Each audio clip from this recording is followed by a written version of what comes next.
तो इस मूवी की शुरुआत वहीं से होती है जहां से पार्ट 1 खत्म हुआ, जब एक गॉडजिला ने 2 क्रिएचर्स को मार दिया था। अब इस वाक़ये को 5 साल गुजर चुके थे और हम एक औरत एमा को देखते हैं जिसकी एक बेटी होती है और वो इसी ऑर्गेनाइजेशन के साथ काम कर रही, जिसका मकसद उन्हें क्रिएचर्स को ढूंढना था और इनका घर जंगल के बीचों बीच था कि एक दिन अचानक इनके घर के पास एक धमाका होता है और ये दोनों माँ बेटी डरते डरते ऑर्गेनाइजेशन की तरफ चले जाते हैं, जहाँ ये देखती हैं कि एक क्रिएचर ने इस दुनिया में कदम रखा है, यानी वो अभी अभी पैदा हुई है। जैसे ही वो अपने आसपास इतने सारे लोगों को देखती है तो वो घबरा जाती है और उन पर अटैक करने लगती है। अब एमा के पास एक ऐसी डिवाइस थी जिससे उस क्रिएचर का गुस्सा ठंडा हो सकता था। इनफैक्ट वो डिवाइस उस क्रिएचर के आसपास की फ्रिक्वेंसी को कम कर देती थी। एमा वो डिवाइस उसके पास करती है तो वह सुकून में आ जाती है। वो सब इस कामयाबी पर काफी खुश थे, लेकिन तभी वहाँ पर एक आदमी एलन आता है। वो इस डिवाइस को हासिल करना चाहता था, इसलिए वो एमा और उसकी बेटी को वहाँ से लेकर चला जाता है। उसे लगता था कि इंसानों ने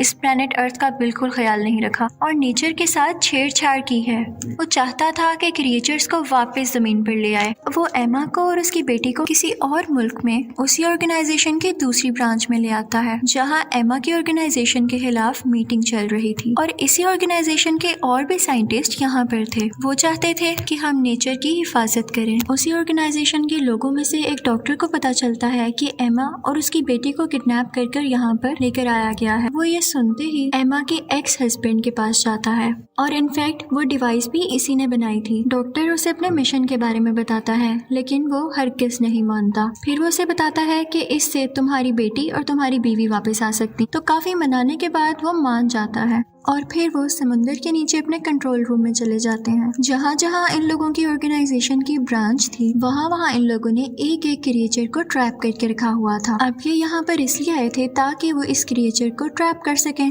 और इसी के साथ वो गॉडजिला को भी ढूंढने की कोशिश करते हैं, लेकिन बहुत ज्यादा ढूंढने पर भी उन्हें गॉडजिला का सिग्नल कहीं से नहीं मिलता। लेकिन अचानक से फ्रिक्वेंसी बहुत तेज हो जाती और ऐसे लग रहा था जैसे गॉडजिला बहुत पास है और बहुत गुस्से में है। सब लोग डर जाते हैं और फिर अचानक हमें गॉडजिला दिखाई देता है जो कि समुंदर में ही था और उनकी तरफ बढ़ रहा था। वो वहाँ पर लगे हुए शीशे को जोर जोर से तोड़ने लगता है। इनफैक्ट गॉडजिला समुंदर से ही हर मुल्क में जाया करता था जब उसे लगता था कि वहाँ पर कोई डेंजरस क्रिएचर है। अब वो अंटार्कटिका जाता है उसी क्रिएचर को ढूंढने के लिए। इन सब को भी पता चल जाता है कि गॉडजिला का वहाँ जाने के पीछे क्या पर्पस है, यानी वो वहाँ क्यों जाना चाहता है। तो इसलिए वो लोग भी उसका पीछा करते हैं। लेकिन जैसे ही वो वहाँ पहुँचता है तो हम देखते हैं कि वहाँ पर एक बहुत खौफनाक ड्रैगन है जिसके 3 सर हैं और उसे किंग अरोरा कहते हैं। लेकिन इस ऑर्गेनाइजेशन ने उसे सुला कर रखा हुआ था और वो भी एक्टिव नहीं था। गॉडजिला की इसके साथ काफी दुश्मनी थी और गॉडजिला अक्सर आया करता था इसे देखने के लिए ताकि वो इससे लड़ सके। अब जब डॉक्टर वहाँ पर एमा को बचाने के लिए जाता है तो वो ये देखकर हैरान रह जाता है कि एमा भी एलन के साथ मिली हुई है। वो सारे प्लान के बाद यहाँ लाई गई थी ताकि वो उस ड्रैगन को जगा सके। वो अपने एक्स हस्बैंड और डॉक्टर के साथ जाने से इनकार कर देती है और जाते जाते उस ड्रैगन की दीवार को तोड़ देती है और वो अब एक्टिव हो चुका था और पूरी तरह से बाहर आ चुका था। गॉडजिला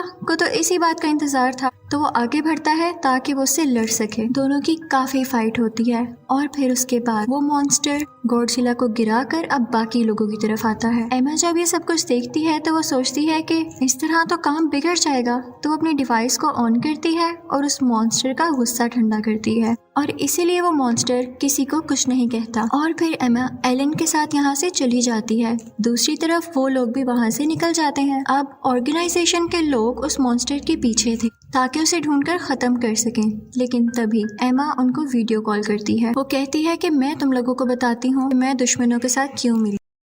तुम लोग इस काबिल थे कि तुम्हारे साथ रहा जाता। तुम तो क्रिएचर्स को और इवन नेचर को नुकसान पहुंचाते हो और मैं एक एक करके सब क्रिएचर्स को आजाद कर दूंगी। तुम लोगों ने जमीन के साथ बहुत बुरा किया है, लेकिन यही क्रिएचर्स अब हमारी मदद कर सकते हैं क्योंकि इनकी बॉडी में रेडिएशंस हैं, यानी शुआएं हैं। तो जहाँ जहाँ ये लोग जाएंगे अपनी रेडिएशन से ये जमीन को वापस ठीक कर सकेंगे। ऑर्गेनाइजेशन के लोग उससे कहते हैं लेकिन ये क्रिएचर्स तो इंसानों को मारना चाहते हैं, तो तुम कैसे इनको अपना साथी समझती हो। तो वो कहती है कि तुम्हारी सोच गलत है। हम सदियों से एक साथ रहते आ रहे थे, सब कुछ बैलेंस में था। हम इन्हें कुछ नहीं कहते थे तो ये भी हमें कुछ नहीं कहते थे। हम इनका ख्याल रखते थे, लेकिन अब तुम लोगों ने इसके साथ बुरा करना शुरू किया तो क्या ये तुम लोगों के सामने अच्छे बन के बैठे रहें और अपनी हिफाजत ना करें? वो कहती है कि मैं इनको आजाद करके ही छोड़ूंगी और इसी के साथ वो कॉल बंद कर देती है। अब जैसा कि एमा ने कहा था वो बाकी क्रिएचर्स को भी आजाद करेगी तो वो अपने मिशन पर निकल जाती है। सब लोग काफी परेशान थे कि अगर ये इसी तरह करती रही तो हमारे लिए बहुत मुश्किल हो जाएगी। एमा आगे बढ़कर एक और क्रिएचर को आजाद कर देती है जो कि वोल्केनो में से निकलता है और वो वोल्केनो ऐसी जगह पर था जहाँ पर आसपास लोग भी थे,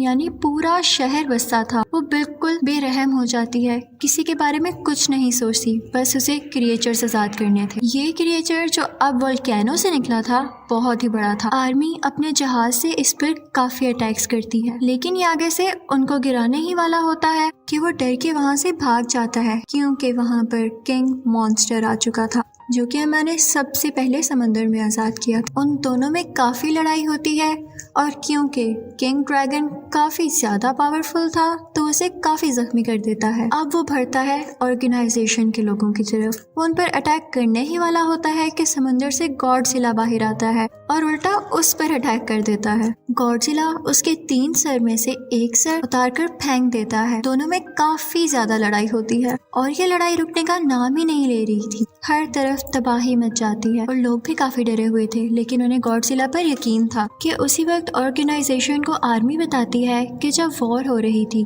तो हम लोगों ने एक मिसाइल बनाया था और उस मिसाइल का काम ये था कि 2 माइल तक आसपास जितनी भी चीजें, जितने भी लोग होंगे वो उसको ब्लास्ट कर देगा और हम वही मिसाइल शूट करने वाले हैं ताकि ये क्रिएचर मारा जा सके और इसी के साथ हमें गॉडजिला को मारना भी मजबूरी है। वो उनसे कहते हैं कि तुम लोग यहाँ से दूर चले जाओ और वो वहाँ से काफी दूर चले जाते हैं।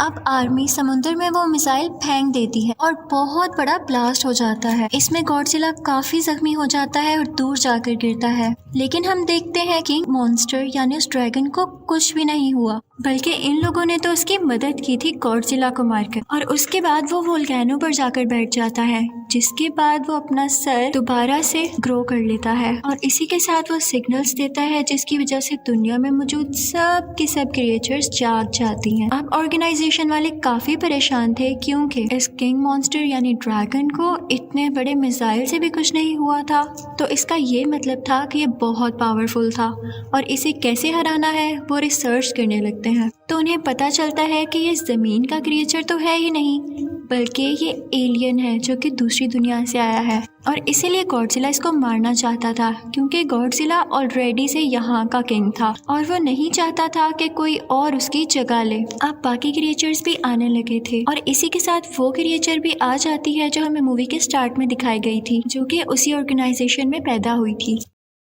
इस मूवी में हमें ये दिखाया गया है कि वो गॉडजिला की पार्टनर यानी साथी होती है। उसे गॉडजिला के सिग्नल्स कहीं नहीं मिलते तो वो उसके लिए एक सॉन्ग गाने लगती है। तो तभी से ऑर्गेनाइजेशन वाले भी देखते हैं कि उन्हें गॉडजिला के सिग्नल्स मिलने लगे थे, जिनसे उन्हें पता चलता है कि वो अभी भी जिंदा है और वो उस जगह चली जाती है जहाँ पर गॉडजिला था और ये लोग भी उसका पीछा करते करते समंदर के नीचे चले जाते हैं। समुंदर की बहुत गहराई में आकर ये देखते हैं कि दीवार पर तरह तरह की पेंटिंग्स हुई है, जिनसे पता चलता है कि ये क्रिएचर्स गॉडजिला और इंसान सदियों से एक साथ रहते आ रहे थे। ये जगह गॉडजिला की हुआ करती थी और मिसाइल के बाद जब ये जख्मी हो गया था तो ये यहाँ पे खुद को ठीक करने आया था और इस जगह पर काफी ज्यादा रेडिएशन थी और इसीलिए वो यहाँ आया था क्योंकि रेडिएशन इनकी बॉडी को यानी जख्मी हिस्सों को ठीक करती थी। तो डॉक्टर एक आइडिया देता है कि क्यों ना यहाँ पर एक न्यूक्लियर ब्लास्ट किया जाए और उसकी रेडिएशन से इसको और जल्दी एनर्जी मिल सकेगी। फिर डॉक्टर कुछ न्यूक्लियर कैप्सूल्स लेकर गॉडजिला के पास जाते हैं और इतनी देर में इनकी बाकी की टीम वहाँ से दूर निकल जाती है ताकि ब्लास्ट से उनको कुछ ना। और डॉक्टर आखिरी बार गॉडजिला की बॉडी पर हाथ रखते हुए कहता है गुड बाय और इसी के साथ बहुत बड़ा ब्लास्ट होता है और समंदर के नीचे हर चीज तबाह हो जाती है।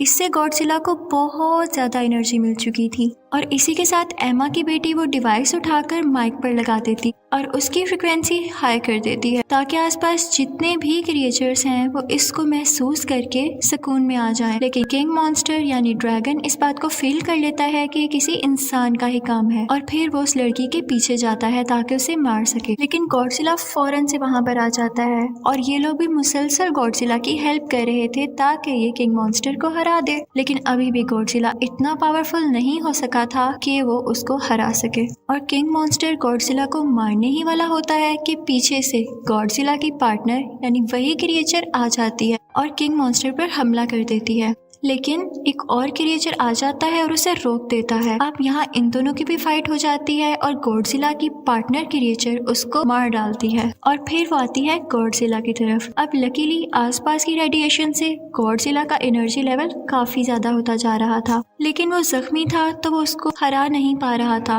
अब यहाँ पर गॉडजिला की पार्टनर क्रिएचर अपनी जान की कुर्बानी देती है और खुद को ब्लास्ट कर लेती है। उसकी बॉडी से जितनी भी एनर्जी और रेडिएशंस निकलती है वो गॉडजिला के अंदर जाने लगती हैं, जिससे उसके जख्म ठीक होने लगते हैं और एक बार वो फिर से पावरफुल क्रिएचर बन के खड़ा हो जाता है। अब हमें दिखाया जाता है कि एमा अपनी बेटी के साथ है और उसका एक्स हस्बैंड भी उसके पास आ गया है। अब एमा अपनी डिवाइस निकालती है ताकि दूसरी क्रिएचर का गुस्सा ठंडा कर सके, लेकिन वो उसके पीछे भागने लगती है। ऑर्गेनाइजेशन के लोग और आर्मी के लोग भी वहाँ से जा चुके थे और किंग मॉन्स्टर अब मारने ही वाला था एमा को। गॉडजिला उससे फाइट करने लगता है, लेकिन किंग मॉन्स्टर उस पर आग उगलने लगता है। गॉडजिला जानता था कि उसका एनर्जी लेवल पूरा है और वो आसानी से अब उसको हरा सकता है और फिर फाइनली वो उसे हिट कर कर मार गिराता है और हर तरफ अब सुकून हो चुका था। और फिर हमें दिखाया जाता है कि सब क्रिएचर्स गॉडजिला के सामने आते हैं और झुकते हैं क्योंकि फाइनली वो अब यहाँ का किंग था। और इसी के साथ मूवी एंड हो जाती है। Thank you for watching.